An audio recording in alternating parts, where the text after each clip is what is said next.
All right, welcome. So, continuing from what we discussed last time, which was area between two curves, we are going to take our knowledge of integration one conceptual step further, and ultimately we are going to look at three-dimensional solids.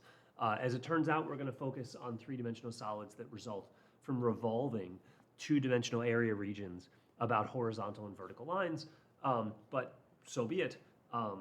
We're going to ultimately during this video and into this week, I suppose, of class, we're going to be focused on expressing integrals which describe and evaluate to be the volume of three-dimensional regions.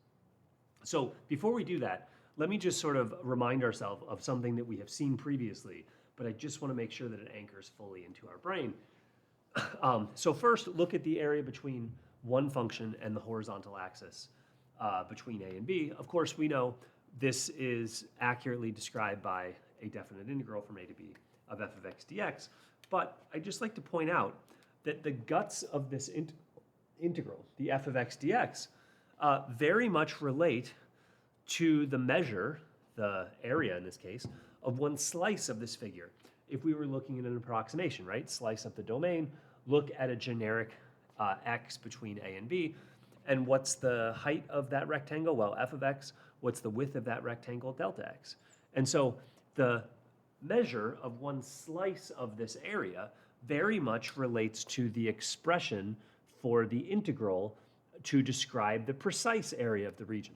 You essentially just take the f of x delta x, thinking of delta as getting very small whenever we consider many, many rectangles, that delta x becomes a dx, and we essentially take that exact same expression and jam it into an integral between our bounds of interest. What about the area between two curves case? I claim this is also analogous. Looking at one slice of this figure, if you slice up the domain between a and b, you would get a rectangle whose height was not the height of f of x, the height of g of x, but rather the height of f of x take away the height of g of x, and this rectangle would be of width delta x. So the area of this one slice would be, well, the height times the width, it would be f of x minus g of x times delta x. And, well, just to emphasize the point, this expression for the area of one slice is very much related to the expression within the integral for the area of the region, right? Because the area of the region between the two curves is just the area, the integral between the bounds of the top function minus the bottom function. So in this case, we have the integral from a to b of f of x minus g of x dx. But please note how similar f of x minus g of x dx is to f of x minus g of x delta x. Now, why do I bring this up? This is not just to show a connection, because frankly, when we get out to the three-dimensional realm, it is often simplest if we break down our figure into slices first, view the slice individually, and then work our way to the integral. While yes, in the two-dimensional realm of areas, maybe it sort of saves us a step from having to think about slices. But, well, if we look at this example over here to the right, this will be our first solids of revolution where disks will ultimately surface. Well, let's take a look and let's try to process what's going on. So let R be the region between the graph of f of x and the horizontal axis on a comma b. So if I want to picture this here, you can sort of imagine you've got between a and b, and you've got this function f of x, whatever it may be, and here is region R. Now, what are we doing with region R? We are revolving region R about the x-axis to find the volume, and we're going to find the volume of the resulting solid. So around the x-axis, you can imagine here, revolving around the x-axis. And if you would revolve around the x-axis, you're going to get this three-dimensional figure like so, that, well, has some amount of volume. And the question is going to be, how much volume does that figure contain?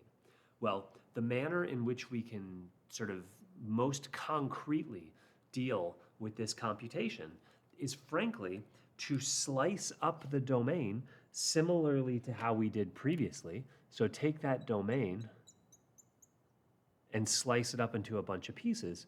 Well, at some generic x along the way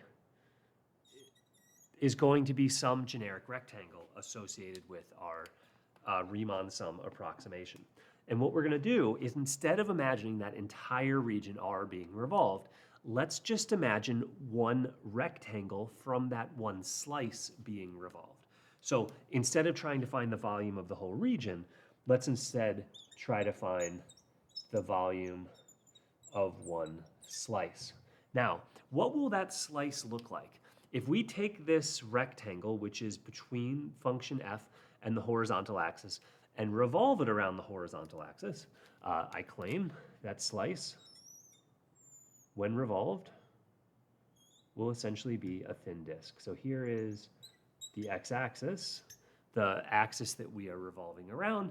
And if you want to, you could sort of see the rectangle within this disk.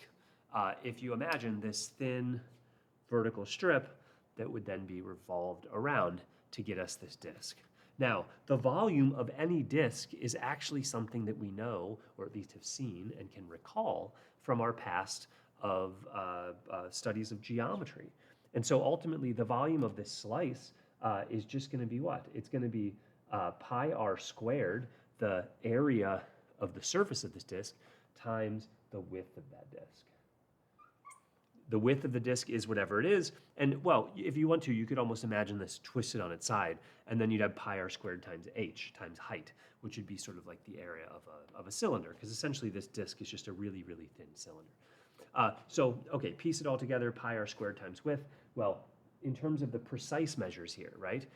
The width actually is the easy one to see, right? Because the width is just that little thin chunk of the horizontal axis. So width here is just going to be delta x, that small change in the x-axis, the width of that thin rectangle. And then, well, what about the radius? The radius, as it always is from the distance of the center of the circle to the outside of the circle. Well, hey, the distance from the center to the outside is actually exactly the height of the rectangle from our original picture, which is exactly the height of our function, f of x. And so our radius here is going to be f of x, and we get pi f of x squared. And so you say, you know, hey, yo, prof, what's up with this? We just did all this work, and we drew a picture to conceptualize our region R. We then imagined revolving one slice of that region R about the axis of interest. We then computed the volume of that one slice. What is the benefit here? Well, the benefit here is this formula for the volume of one slice, just like in our previous examples, can be jammed into an integral between the bounds of interest. So let's just take this expression and jam it into an integral. Well, that integral that results is going to be the volume of the resulting solid of interest. This is going to be what? Take this expression and put it in an integral between our bounds of interest. Our bounds were a and b, and then we just have pi f of x squared. Well, instead of delta x, we'll use dx, because we're imagining when we get to integration that the width of our interval has been diminished as the number of rectangles approaches infinity. But nonetheless, here's an expression for the volume of the resulting solid whenever we would take this region R and revolve it about the horizontal axis, which is actually pretty sophisticated, right? Because this integral evaluates the volume of a three-dimensional region.